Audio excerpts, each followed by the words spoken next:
Assalamualaikum warahmatullahi wabarakatuh. Kembali lagi bersama saya Noviandi dalam kegiatan mengangkat potensi-potensi usaha atau UMKM di Cikidang supaya terwujud Cikidang Hudang. Saat ini saya sedang meliput kegiatan usaha ternak puyuh kelompok tani Cikidang Mandiri yang jelas tentu berada di Cikidang atau di wilayah Desa Cikidang khususnya. Kita angkat kembali apapun potensi usaha atau UMKM, kegiatan-kegiatan usaha yang ada di Cikidang ini.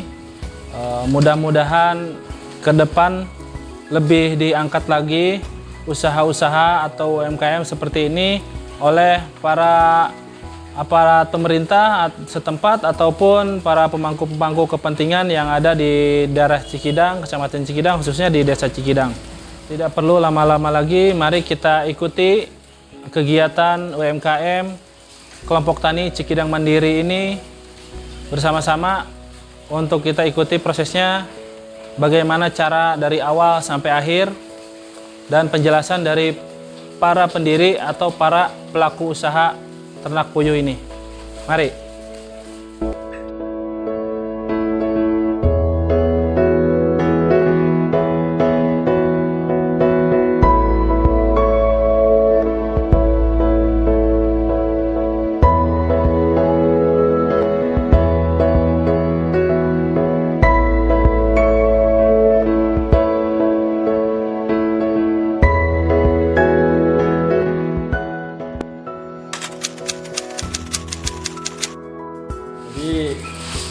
Gini, pertama kali kan saya waktu itu kerja di hotel. Adanya pandemik begini, ya mau nggak mau kita kan hotel itu tutup. Sementara kita mau usaha apa di rumah gitu kan. Akhirnya memutuskan ya terjun di puyuh ini dengan istilahnya binaannya Pak Slamet gitu. Itu aja. Sampai saat ini ya alhamdulillah dari saya mulai ini teman-teman di Cikidang banyak yang minat. Akhirnya saya bentuk kelompok tani.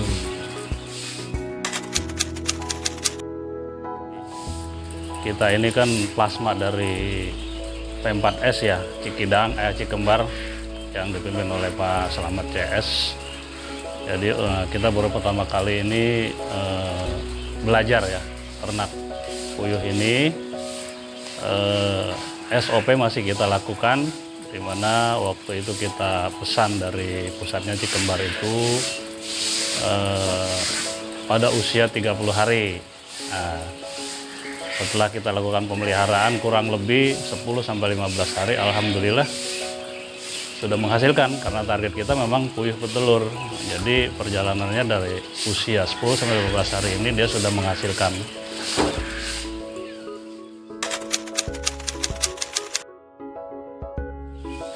Kalau untuk pemasaran kan kita kan udah mitra. Jadi seandainya kita tuh nggak bisa menjual tersendiri di pasaran kita sendiri, nah nanti bisa di backup sama mitra kita di SKF itu Pak Slamet di Cikembar. Jadi dipermudah aja lah untuk pemasaran itu. Sementara kita belum bisa ada link keluar, ya nanti di backup untuk marketnya gitu, untuk pemasaran telurnya gitu. Saya tambahkan.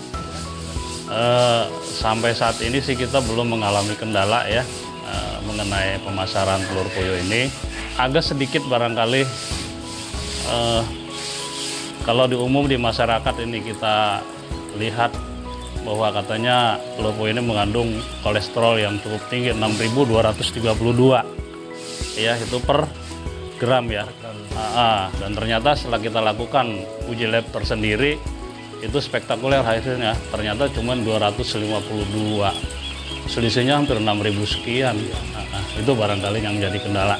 Jadi kami bersama teman-temannya berusaha untuk merubah mindset masyarakat kita lah, bahwa penting sekali mengkonsumsi telur puyuh ini gitu. Terima kasih.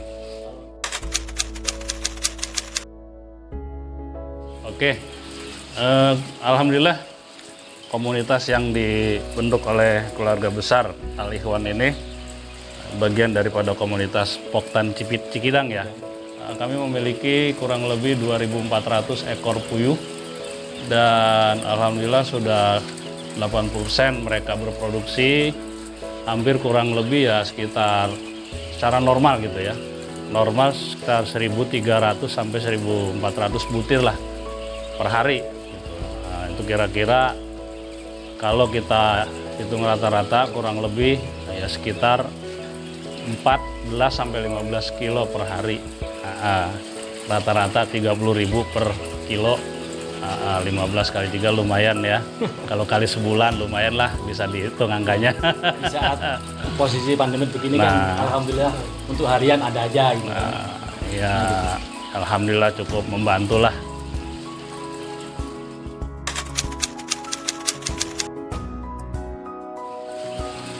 Kalau potensinya menurut saya cukup menjanjikan ya.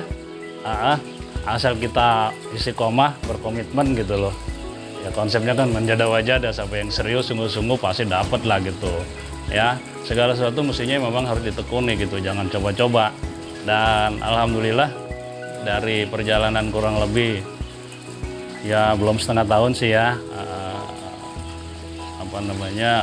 cukup membantu perekonomian dapur barangkali. Kami kelompok tani Cikidang Mandiri. Salam Cikidang Hudang.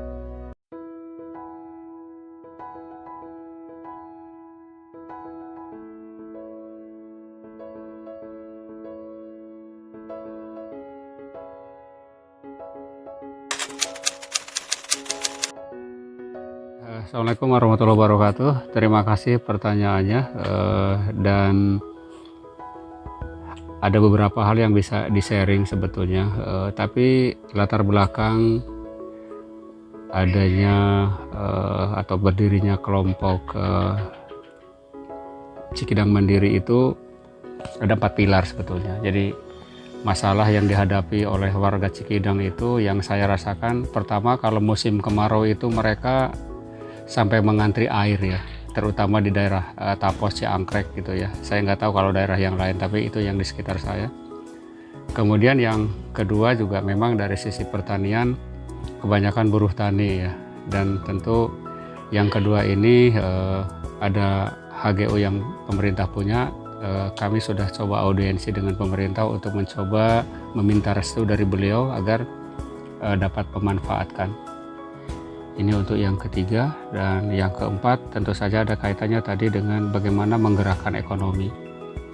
Dan 4 pilar ini sebetulnya digagas untuk atau di planning untuk 5 tahun ke depan. Jadi insya Allah diharapkan tahun 2025 itu kita bisa bisa sesuai dengan harapan Bangkit Cikidang Hudang itu sendiri. Pak Bupati waktu itu Pak Marwan ya datang juga ke sini audiensi dengan teman-teman warga di sini, dan alhamdulillah beliau menyumbangkan 4.000 pohon, dan itu sudah dibagikan ke masyarakat, sudah ditanam. Dari pemerintah waktu itu pada saat audiensi mereka juga memberikan apresiasi kepada kami di sini dalam hal untuk bagaimana kita bisa mendorong menggerakkan perekonomian di Cikidang, tentu sesuai dengan kemampuan. Pergerakan ekonomi di sini adalah terstruktur, terukur gitu ya, dan bisa diterima oleh masyarakat sehingga mudah untuk diimplementasikan. Nah, dari Poktan Cikidang Mandiri sendiri, kenapa Cikidang Mandiri? Karena memang mengacu dengan Cikidang Hudang itu tadi ya. Mudah-mudahan bisa bersinergi. Mungkin itu saja dulu yang bisa saya sampaikan. Ya, perkenalkan juga saya adalah Jahri Surahman, biasa dipanggil Abah Jahri. Dan tentu kami berharap semua masyarakat pemerintah mensupport ini agar mendukung program Cikidang Hudang.